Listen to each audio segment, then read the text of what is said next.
اعوذ باللہ من الشیطان الرجیم، بسم اللہ الرحمن الرحیم۔ عائشہ اسلامک ہسٹری کی پیاری بہنوں اور بھائیوں، السلام علیکم ورحمۃ اللہ وبرکاتہ۔ تمام تعریفیں اللہ کے لیے، وہی نیک لوگوں کا ولی ہے۔ میں گواہی دیتی ہوں کہ اللہ کے سوا کوئی معبود برحق نہیں، وہ یکتا ہے، اس کا کوئی شریک نہیں۔ اور میں یہ بھی گواہی دیتی ہوں کہ ہمارے نبی حضرت محمد مصطفیٰ صلی اللہ علیہ وآلہ وسلم اللہ کے بندے اور آخری رسول ہیں۔ یا اللہ ان پر اور ان کی آل پر اور تمام صحابہ کرام پر اپنی رحمتیں، برکتیں اور سلامتی نازل فرما، آمین۔ میری بہنوں اور بھائیوں، آج کی اس ویڈیو میں آپ کے ساتھ 3 محرم الحرام کے دن سے لے کر 10 محرم الحرام کے دن تک کا خاص عمل اور وظیفہ شیئر کرنے جا رہی ہوں۔ میری بہنوں اور بھائیوں، آج کی جو ویڈیو میں آپ کے ساتھ وظائف شیئر کروں گی، جن کی برکات سے آپ کو نہ صرف دنیا میں فائدے ہوں گے بلکہ آخرت کے فائدے بھی حاصل ہوں گے۔ میری بہنوں اور بھائیوں، یہ وہ مبارک دن ہیں کہ جن میں میدان کربلا میں سیدنا امام حسین نے اپنی جان کی قربانی لگا دی، ایک ایسی لازوال مثال قائم کر دی اور رہتی دنیا تک یہ پیغام دے دیا کہ باطل کے خلاف حق کی سر بلندی کے لیے اگر سر تن سے جدا بھی ہوتا ہو تو پرواہ نہ کیجیے اور قربانی سے دریغ نہ کیا جائے۔ اس سانحہ کو قید زمین مکان نہیں، ایک درس دائمی ہے۔ شہادت حسین کی یہ رنگ وہ نہیں جو مٹانے سے مٹ سکے، لکھی گئی ہے خون سے امامت حسین کی۔ آج ہم حضرت امام حسین سے محبت کا دعویٰ کرتے ہیں تو ضروری ہے کہ سیرت حسین پر عمل پیرا ہوں، اپنے ظاہر اور باطن کو ان کی سیرت میں ڈالنے کی کوشش کریں۔ باہمی رنجشوں اور فرقہ کو چھوڑ کر محبت عمل کا نشان حضرت محمد مصطفیٰ صلی اللہ علیہ وآلہ وسلم کے عالم بردار اور اسلام کی خاطر مر مٹنے والے بن جائیں، تاکہ روز حشر حضور نبی کریم صلی اللہ علیہ وآلہ وسلم اور اہل بیت کے سامنے سرخرور ہو سکیں اور کہہ سکیں کہ اے حبیب خدا حضرت محمد مصطفیٰ صلی اللہ علیہ وآلہ وسلم، ہم نے بھی آپ صلی اللہ علیہ وآلہ وسلم کے نواسے سے یعنی امام حسین رضی اللہ عنہ کی سیرت پر عمل کرتے ہوئے اپنی زندگیاں دین کی سربلندی کی خاطر قربان کی۔ سو جان سے فدا تھے نبی کیوں حسین پر عقیدہ کھلا یہ معرکہ کربلا کے بعد۔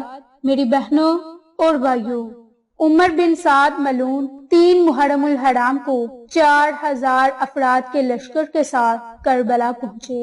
عمر سعد کی کربلا آنے کی کیفیت کے بارے میں منقول ہے کہ عبید اللہ بن زیاد نے عمر سعد کو 4000 کوفیوں کے لشکر کا امیر قرار دیا اور حکم دیا کہ وہ ان کوفیوں کو رے اور دستبی لے کر جائے اور ان علاقوں پر قابض دلمیوں کے خلاف جنگ لڑے۔ عبید اللہ پہلے ہی عمر سعد کے نام خط لکھ دیا اور اس کو وہاں کا مقرر کر دیا۔ ابن سعد اپنے لشکر کے ساتھ کوفہ سے باہر نکلا اور حمام عین کے مقام پر لشکر گاہ قائم کی۔ وہ رے جانے کی تیاری کر رہے تھے کہ اسی اثنا میں امام حسین کے قیام کا مسئلہ پیش آیا، اور جب امام حسین نے کوفہ کی طرف عمر بن سعد کو بلایا اور حکم دیا کہ پہلے امام حسین سے جنگ کرنے جاؤ اور اس جنگ سے فارغ ہونے کے بعد اپنی حکومت کے مقام کی طرف کوچ کرو۔ عمر سعد امام حسین کے ساتھ جنگ کو پسندیدہ نہیں کرتا تھا، چنانچہ اس نے عبید بن زیاد سے کہا کہ مجھے اس کام سے معاف کرو، لیکن ابن زیاد نے اس جنگ سے عمر سعد کی معافی کو رے کی حکومت کا واپس کرنے کا مشروط کیا۔ عمر سعد نے جب چون اسرار ابن زیاد کا اسرار دیکھا تو کہا کہ میں کربلا جاتا ہوں، تو چنانچہ اپنا 4000 افراد کا لشکر لے کر کربلا پہنچا۔ نیونی کے مقام پر امام حسین کے اترنے کے دوسرے روز وہ بھی وہاں پہنچ گیا۔ عمر ابن سعد نے کربلا پہنچتے ہی امام حسین کے ہاں ایک قاصد کو روانہ کیا کہ آپ سے پوچھ لے کہ اس سرزمین میں کس لیے آئے ہیں اور چاہتے کیا ہیں۔ اس نے یہ کام عروہ بن قیس احمسی اور امام کو دعوت نامے بھجوانے والے آمدین کو انجام دینے کی تجاویز کی، مگر ان سب نے یہ کام انجام دینے سے اجتناب کیا۔ تاہم کثیر بن عبداللہ نے تجویز مان لی اور حیام حسینی کی جانب روانہ ہوا۔ اسمامہ سائدی نے اس کو ہتھیار لے کر امام کے پاس امام کے حضور پہنچنے سے روک لیا۔ کثیر نامراد ہو کر عمر ابن سعد کے پاس لوٹ کر چلا گیا اور کثیر کی واپسی پر عمر ابن سعد نے قیس حنظلی سے امام کے پاس جانے کی درخواست کی۔ امام حسین نے عمر کے پیغام کے جواب میں قیس سے فرمایا کہ تمہارے شہر کے لوگوں نے مجھے خطوط لکھے کہ یہاں آ جاؤں، اب اگر وہ مجھے نہیں چاہتے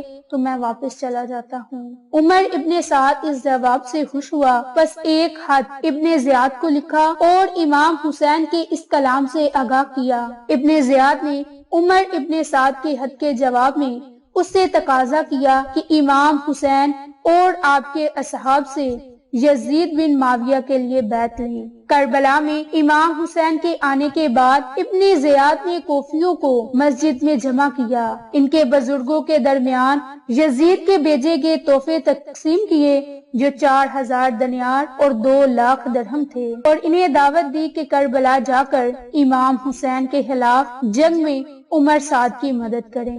ابن زیاد نے کوفہ کی کارگزری عمر بن حریث کے سپرد کر دی اور خود نخیلہ میں خیمہ لگا کر بیٹھ گیا اور لوگوں کو بھی نخیلہ پہنچنے پر مجبور کیا، اور کوفیوں کو کربلا جا کر امام حسین سے جا ملنے سے باز رکھنے کی غرض سے کوفہ پر قبضہ کیا اور کسی کو بھی اس پل سے نہیں گزرنے دیا۔ ابن زیاد ہر روز صبح اور شام کوفیوں فوجوں کے 25، 30 اور 50 افراد پر مشتمل دستے کربلا روانہ کرتا رہا، حتیٰ کہ 6 محرم کو ابن سعد کی سپاہ کی تعداد 20,000 افراد سے تجاوز کر گئی۔ ابن زیاد نے عمر بن سعد کو اس لشکر کا سپہ سالار قرار دے دیا۔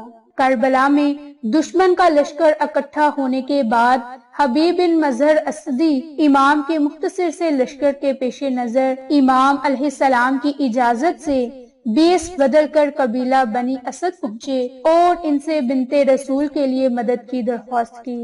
میری بہنوں اور بھائیوں، یہ تھی 3 محرم الحرام کے دن کا مختصر واقعہ جو کہ 6 محرم الحرام کے دن تک کا ہے۔ تو آج کی اس ویڈیو میں اب آپ کے ساتھ 3 اعمال، 3 وظائف شیئر کرنے جا رہی ہوں جس کی برکت سے آپ کو بہت ہی زیادہ فائدے حاصل ہونے والے ہیں۔ میری بہنوں اور بھائیوں، پہلا عمل، پہلا وظیفہ، یہ عمل خاص طور پر اتنا رزق ملنے کے لیے ہے کہ کبھی آپ کے گمان میں بھی نہ ہوگا۔ یہ عمل، یہ وظیفہ آپ نے 3 محرم الحرام سے لے کر 10 محرم الحرام کے دن تک نماز ظہر کے وقت میں کرنا ہے۔ اس کی برکت سے رب کریم آپ کو بہت ہی زیادہ رزق عطا فرمائے گا۔ اللہ غیب سے آپ کو رزق عطا فرماتا رہے گا جہاں سے آپ نے کبھی گمان بھی نہ کیا ہو۔ اگر آپ اپنے پیسوں میں برکت چاہتے ہیں تو بھی یہ عمل، یہ وظیفہ ضرور کریں، رب کریم آپ کو بہت ہی مال و دولت سے مالا مال فرما دے گا۔ میری بہنوں، اس کے لیے نماز ظہر ادا کرنے کے بعد تنہائی میں بیٹھ جائیں اور اس کے لیے آپ نے 21 مرتبہ سورۃ فیل کا یہ عمل، یہ وظیفہ کرنا ہے۔ انشاءاللہ تعالی اس عمل کی برکت سے اتنا رزق ملے گا کہ کبھی بھی گمان نہ کیا ہوگا۔ میری بہنوں اور بھائیوں، اس عمل کو کرنے کے 3 اوقات ہیں، اسی وجہ سے میں نے آپ کے ساتھ یہ شیئر کیا کہ آج کے اس ویڈیو میں آپ کے ساتھ 3 اعمال شیئر کروں گی۔ تو پہلا عمل، پہلا وظیفہ رزق میں برکت کے لیے ہے، یہ آپ نے 1 مٹھی بھر چاولوں پر یہ عمل کرنا ہے، اور جب یہ نماز ظہر کے بعد 21 مرتبہ سورۃ فیل کو پڑھیں گے تو یہ عمل کرنے کے بعد آپ نے چاول اپنے گھر کی چھت پر ڈال دینے ہیں تاکہ چرند پرند ان چاولوں کو کھا سکیں اور آپ کے لیے دعائیں کر سکیں۔ آپ کے رزق میں پھر اتنی وسعت ہوگی، اتنی برکت ہوگی کہ آپ خود حیران ہو جائیں گے۔ میری بہنوں اور بھائیوں، اگر آپ اپنے پیسوں میں برکت چاہتے ہیں تو اس کے لیے نماز ظہر ادا کرنے کے بعد اپنے پاس کوئی بھی نوٹ رکھ لیں اور اس پر 21 مرتبہ سورۃ فیل کو پڑھ کر رب کریم سے خصوصی دعا مانگ کر یہ پیسے اپنے پرس یا بٹوے میں رکھ لیں۔ انشاءاللہ اس کی برکت سے آپ کے پیسوں سے کبھی بھی برکت نہیں جائے گی۔ اس لیے آپ یہ عمل، یہ وظیفہ کامل یقین کے ساتھ کریں، رب کریم آپ کی مال و دولت میں اضافہ فرمائے گا۔ تیسرا عمل کرنے کا طریقہ کار یہ ہے کہ آپ ہاتھ کی انگلیوں پر صرف اور صرف 21 مرتبہ سورۃ فیل کو پڑھ کر رب کریم سے اپنی کسی بھی جائز حاجت کے لیے دعا مانگ لیں۔ انشاءاللہ رب کریم آپ کی ہر دعا کو سنے گا اور قبول فرمائے گا۔ میری بہنوں اور بھائیوں، یہ وہ 3 اعمال ہیں جن کی برکت سے اتنا رزق ملے گا کہ آپ کو گمان بھی نہ ہوگا، کیونکہ یہ ذاتی اعمال ہیں۔ اگر آپ بھی ان اعمال کو کریں گے تو آپ بھی بہت ہی مستفید ہوں گے۔